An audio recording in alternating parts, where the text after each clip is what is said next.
नमस्ते, मेरा नाम लक्ष्मी मजगा है। आज हम लोग जानेंगे किचन के कुछ ऐसे टिप्स एंड ट्रिक्स जिसे फॉलो करके आप अपने घर को, अपने किचन को बहुत ही अच्छा और बेहतरीन बना सकते हैं। और मैं आपको बताऊं, आप ना अपना टाइम भी बचा सकते हैं अगर आप इस किचन टिप्स को फॉलो करेंगे तो चलिए जानते हैं कौन से वो टिप्स। सबसे पहले टिप्स एंड ट्रिक्स है हमारे इस तरह से कंघा को लेकर। अक्सर हम लोग कंघा नया जब लाते हैं ना, तो वो काफ़ी मतलब कि एकदम अगर ऐसे हम लोग किए तो काफ़ी वो जलन करता है। हम लोग कंघी करते हैं ना तो बहुत ज़्यादा जलन करती है। तो वो इसलिए करती है क्योंकि स्क्रैचेस रहते हैं इसमें। तो वो स्क्रैचेस दूर करने के लिए करना क्या है, सबसे पहले तो माचिस लेना है और माचिस से देखिए इस तरह से कर ले। या फिर कभी कभी क्या होता है, गर्म तवा रहता है रोटी बनाने के बाद में, तो तवा में भी इसे इस तरह से कर सकते हैं। तो मैं फिलहाल तो ये जो माचिस जला कर रही हूँ, तो आप देख रहे हैं कि इसके जो भी स्क्रैचेस है वो जो एक्स्ट्रा बाहर निकल के आया था, उससे क्या होता है सर में बहुत ज़्यादा जलन होती है अगर वैसे ही आप कंघी करोगे। तो इन्हें क्या करें, इसी तरह से मैं दूसरे जो कंघी है इसको भी इसी तरह से जला लूँगी हल्का सा। तो क्या होगी, इसके पूरे स्क्रैचेस जो है वो जल जाएंगे और हमारी जो कंघा है बिल्कुल भी जलन नहीं करेगी कंघा करते वक्त। नेक्स्ट हमारी टिप्स एंड ट्रिक्स है दालों को लेकर। अक्सर इस तरह से हम लोग दाल लाते हैं और दालों को ना ज़्यादा दिन तक भी रखना पड़ता है, क्योंकि इतनी आसानी से तो हम दाल पूरे एक दिन में खाते नहीं, इन्हें बहुत ज़्यादा टाइम रखना पड़ता है। कभी कभी क्या होता है हम ज़्यादा दाल ला लेते हैं। तो ये देखिए, मेरी ये बहुत दिन का दाल है, मैंने ला ली थी, तो इसमें कीड़े पड़ गए हैं। तो ये कीड़े नहीं होना चाहिए, उसके लिए क्या उपाय करना है, आप देख रहे हैं मेरे दालों में कीड़े हो गए हैं। तो ये ऐसे कीड़े हो जाएंगे तो हमारी जो दाल है हमको फेंकना पड़ेगा, या फिर इतने सारे जो दाल है वो वेस्ट हो जाएगी। तो इस तरह से कीड़े नहीं होना चाहिए, उसके लिए क्या उपाय करें, तो करना क्या है, हमारे पास में नॉर्मली तेजपत्ता या फिर लौंग तो रहता ही है। तो क्या करें, अगर आप तेजपत्ता नहीं डाल रहे हैं, तेजपत्ता नहीं है आपके पास में, तो लौंग डाल सकते हैं।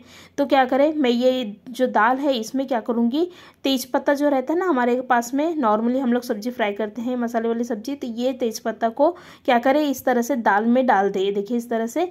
और कभी कभी क्या होता है बहुत ज़्यादा मतलब कि नरम हो जाती है दाल, नमी पड़ जाती है, तो ये तेज़पत्ता डालने से नमी भी नहीं पड़ेगी और दूसरी बात कीड़े नहीं होंगे, क्योंकि ये जो तेज़पत्ता है उसमें काफ़ी स्ट्रॉन्ग स्मेल रहती है। तो इस तरह से छोटे से उपाय करें। नेक्स्ट हमारी टिप्स एंड ट्रिक्स है टॉयलेट को लेकर। अक्सर टॉयलेट को हम लोग साफ़ करते हैं और टॉयलेट को साफ़ करने के बाद में भी टॉयलेट में जो बैड स्मेल रहता है वो रह ही जाता है।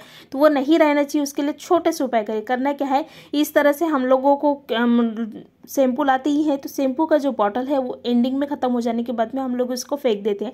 लेकिन आज के बाद में शैम्पू को के जो बॉटल है उसको फेंकना नहीं है। करना क्या है, ये जो शैम्पू पूरा ख़त्म हो गया है उसके बाद में इसमें क्या करना है, पानी डालना है थोड़ा सा, क्योंकि इसमें बहुत ज़्यादा स्मेल रहती है।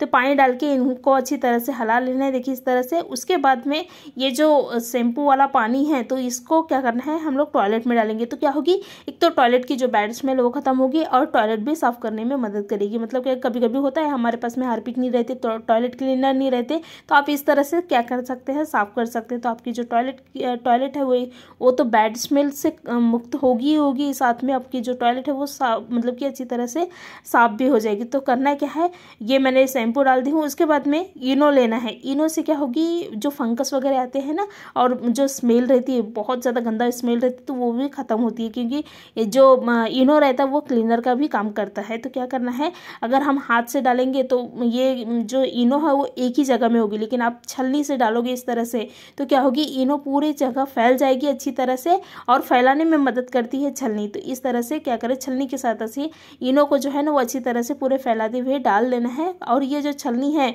वो आप जिसको खाने पीने में इस्तेमाल करते वो नहीं लेना है, आपके पास में एक्स्ट्रा कोई छलनी होगी या फिर जो पुरानी छलनी रहती है आप उसका इस्तेमाल जो है वो कर सकते हैं। तो मैं छलनी की सहायता से इनको अच्छी तरह से छान ली हूँ। उसके बाद में क्या करना है, एक ब्रश लेना है, ब्रश की सहायता से अच्छी तरह से साफ कर ले हमारे टॉयलेट को। बहुत ज़्यादा साफ करने की ज़रूरत नहीं है, बस हल्के हाथों से इनको बस इस तरह से घस लेना है। तो क्या होगी, हमारी जो टॉयलेट है एक तो क्लीन भी होगी, बैड स्मेल भी खत्म होगी इसके, और जो फंगस आते हैं ना तो वो इनके इतने स्ट्रॉन्ग स्मेल है कि फंगस आना भी बंद हो जाएगा। तो इन्हें क्या करें, अच्छी तरह से देखिए इस तरह से साफ कर ले। और आप मेरे वीडियो को कौन से शहर से देख रहे तो प्लीज़ मुझे शहर का जो नाम है ना वो कमेंट करें, तो मुझे भी पता चलेगा कि मेरी वीडियो जो है वो कहाँ कहाँ तक पहुँच रही है। तो मैंने अच्छी तरह से साफ कर ली हूँ। उसके बाद में क्या करें, पानी डाल ले। तो आप देखोगे कि आपकी जो टॉयलेट है वो एकदम साफ भी हो गई है, बैड स्मेल भी खत्म हो गया है, और क्योंकि शैम्पू में इतनी अच्छी तरह से स्मेल रहती है तो वो स्मेल की वजह से बैड स्मेल बिल्कुल भी नहीं आते।